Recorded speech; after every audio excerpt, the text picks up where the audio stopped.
Le réveil sonne, et avant même que vos pieds ne touchent le sol, le tumulte du monde commence déjà à frapper à la porte de votre esprit. La liste des tâches, le poids des attentes, les soucis d'hier et les angoisses de demain. Vous êtes-vous déjà réveillé en vous sentant comme un étranger dans votre propre vie, défini non pas par qui vous êtes, mais par ce que vous devez faire? Cette voix intérieure qui murmure que vous n'êtes pas à la hauteur, qu'il vous manque quelque chose pour être vraiment accepté, vraiment digne d'amour. La connaissez-vous?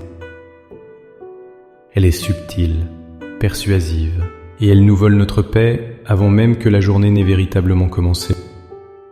Elle nous pousse à enfiler un masque, à jouer un rôle, à nous battre pour une approbation qui semble toujours hors de portée. Et si ce matin, avant toute autre chose, vous choisissiez d'écouter une autre voix? Une voix plus ancienne, plus profonde et infiniment plus vraie. La voix de celui qui vous a connu avant même la fondation du monde. La Bible n'est pas juste une collection d'histoires anciennes, c'est une lettre d'amour qui révèle notre véritable identité. Dans les instants qui suivent, nous n'allons pas simplement dire des mots. Cette prière est une invitation à ôter les masques, à déposer les fardeaux et à vous souvenir, au plus profond de votre être, de qui vous êtes réellement aux yeux de votre Créateur. Avant d'élever notre prière, il est essentiel de bâtir notre foi sur un roc inébranlable. Votre identité en tant qu'enfant de Dieu n'est pas une récompense que vous gagnez, mais un cadeau que vous recevez. C'est une vérité déclarée, pas une position méritée. L'apôtre Jean, dans sa première lettre, est saisi d'émerveillement face à cette réalité. Et nous le sommes. 1 Jean 3:1. Remarquez la puissance de ces derniers mots. Et nous le sommes. Ce n'est pas un espoir futur, c'est une réalité présente. L'amour du Père n'est pas un simple sentiment. C'est un acte créateur qui change notre statut, notre identité même. Paul, dans sa lettre aux Romains, va plus loin. Il dit que nous n'avons pas reçu un esprit de servitude pour être encore dans la crainte, mais un esprit d'adoption par lequel nous crions « Abba ». Père. Romains 8, 15. Un esclave obéit par peur du châtiment. Un enfant obéit par amour et par confiance. Le mot « Abba » est un terme araméen d'une intimité profonde, l'équivalent de papa. C'est le cri du cœur d'un enfant qui se sait en sécurité, accepté et chéri sans condition. Le Saint-Esprit lui-même vient témoigner à notre esprit que cette incroyable vérité est bien la nôtre. Notre prière de ce matin n'est donc pas une tentative de convaincre Dieu de nous aimer. C'est un acte d'ouverture pour accepter et vivre pleinement l'amour qu'il nous a déjà donné. Alors maintenant, avec cette vérité ancrée dans notre cœur, trouvons un lieu de calme. Fermez les yeux si vous le pouvez. Laissez les distractions du monde s'estomper.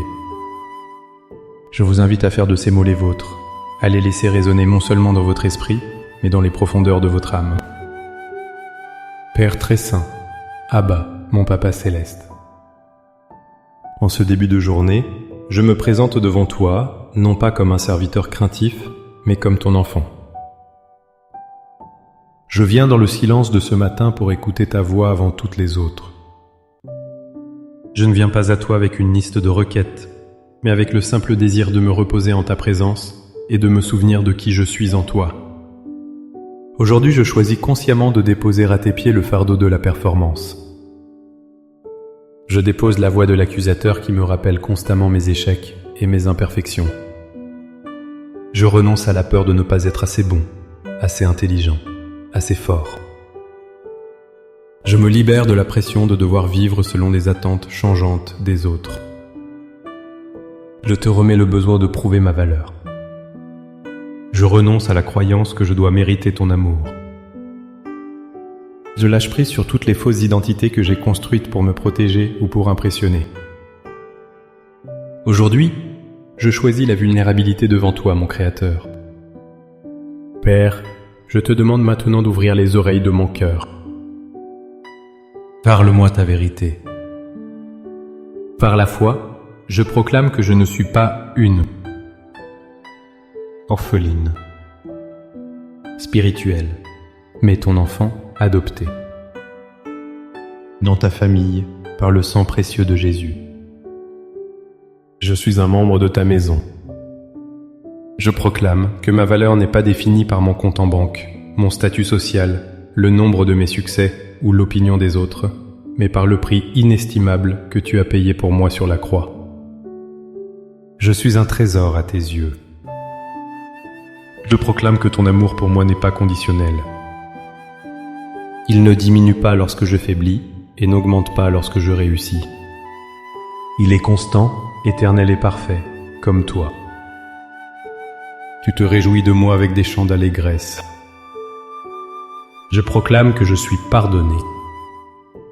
Le sang de Jésus a effacé toutes mes transgressions. Je ne suis plus défini par mes erreurs passées, mais par ta grâce présente.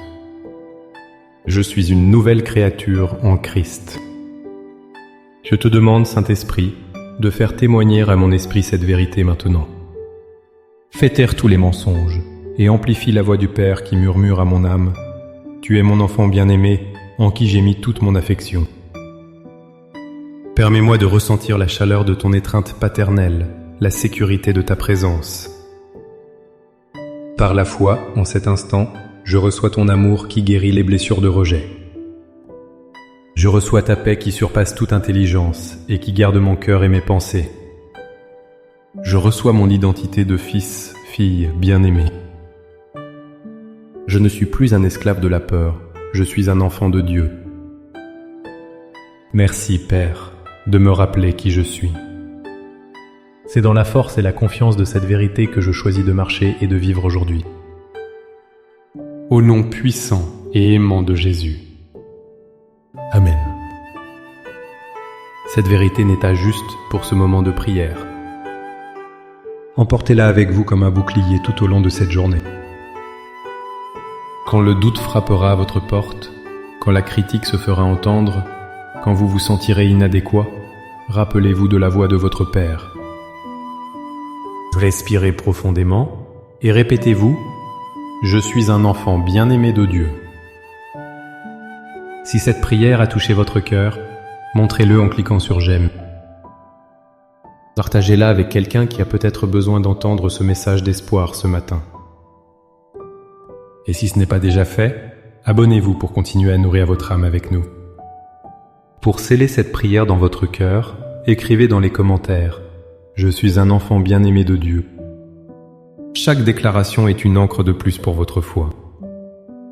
Que la paix et l'assurance de votre identité en Christ vous accompagnent tout au long de cette journée. Soyez bénis.